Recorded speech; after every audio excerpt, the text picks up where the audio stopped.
Our second speaker, as I said, is moving more into the economic realm and looking at essentially protected areas and values, and I imagine looking at stranded assets in terms of stranded assets.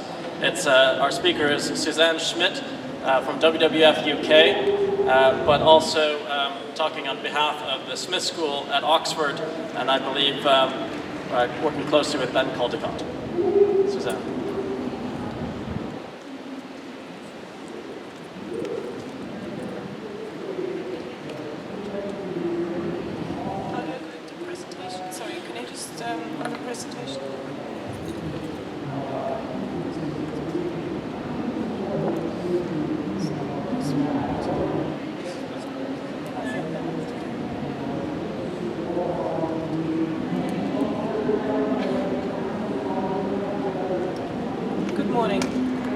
Can you all hear me? Yeah? No, great.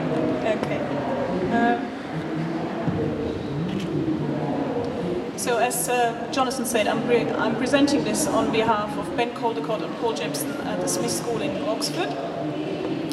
And WFUK is part funding this research together with the Luke Hoffman Institute, and we're collaborating with UNIP WCMC and with ZSL on this research.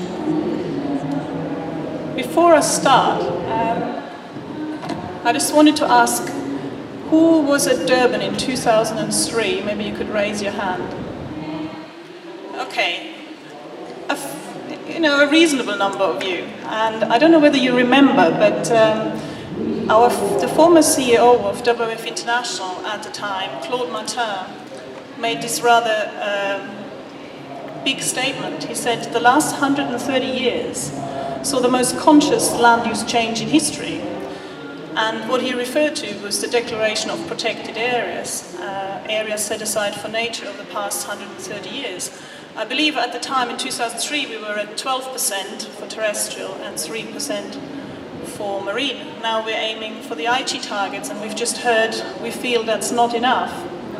But as Jonathan said, the Living Planet report released a couple of months ago shows us we're losing, in the last 40 years, we've lost 50% of our vertebrate wildlife population.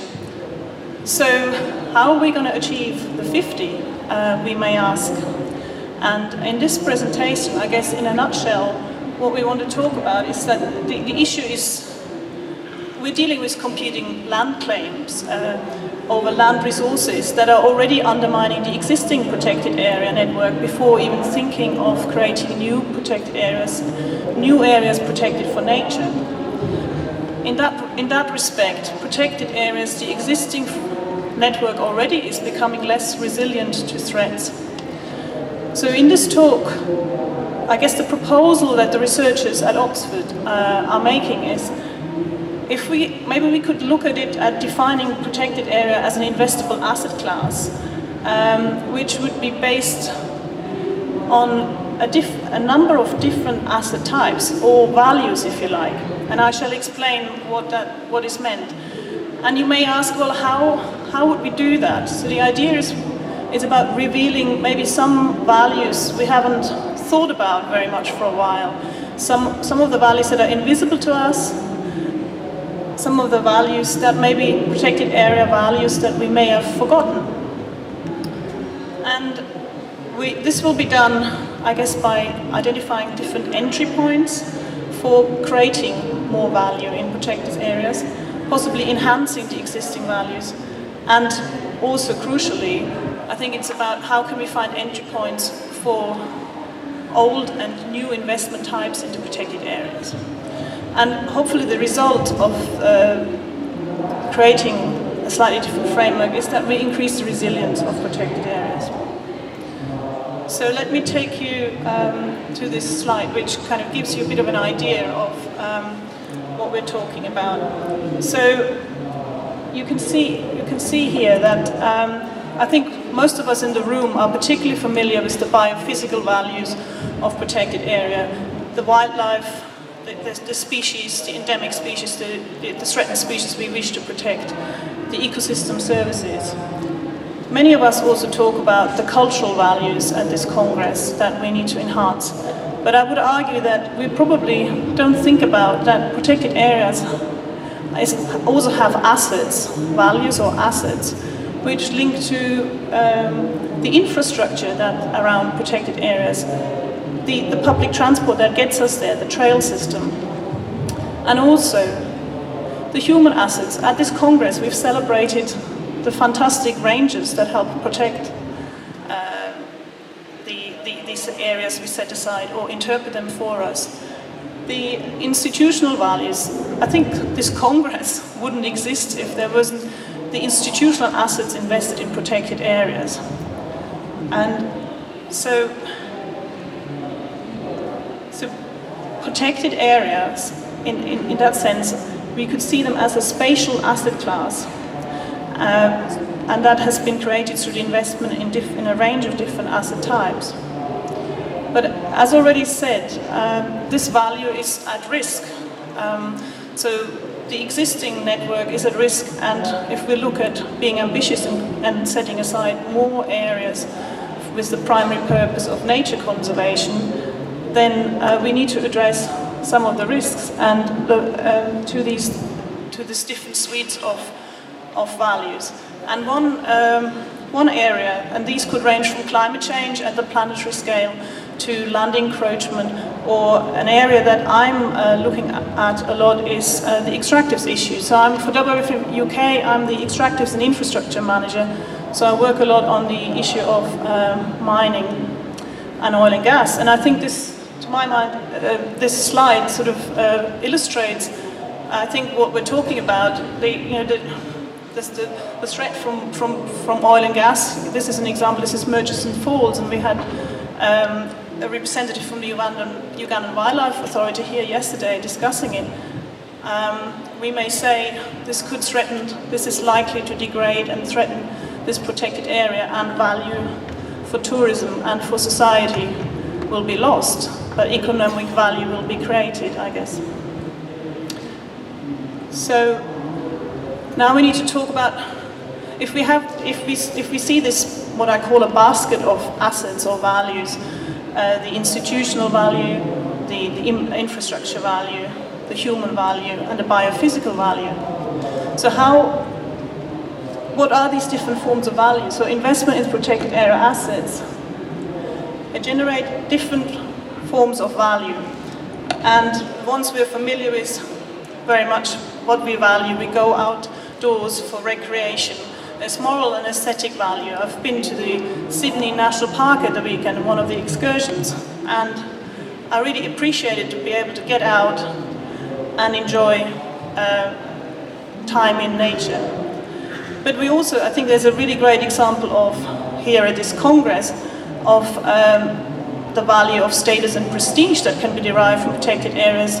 You may have seen the stand of the, well, you can't miss it, the stand of the Russian Federation out there. And I went up and asked one of the staff members there and said, how come you have such a big stand here?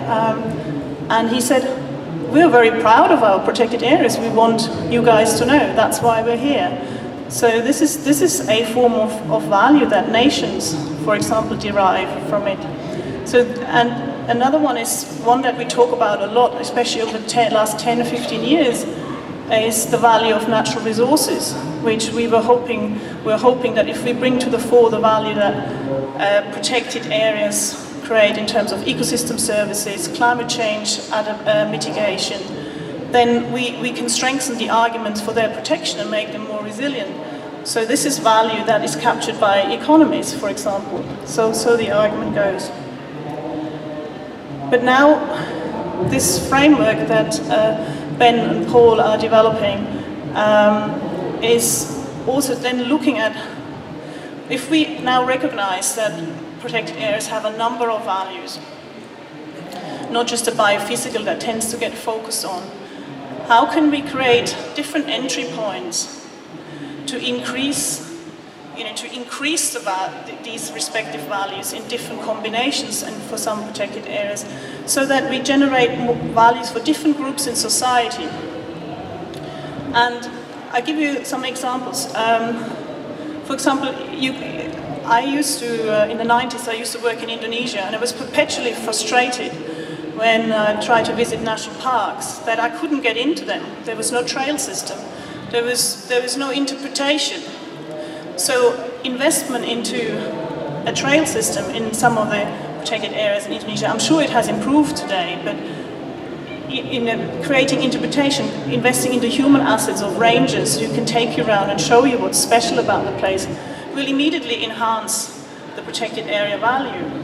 I think especially going forward with increasing urban populations, I think investing in something like that will give people access to nature and create all sorts of forms of other values.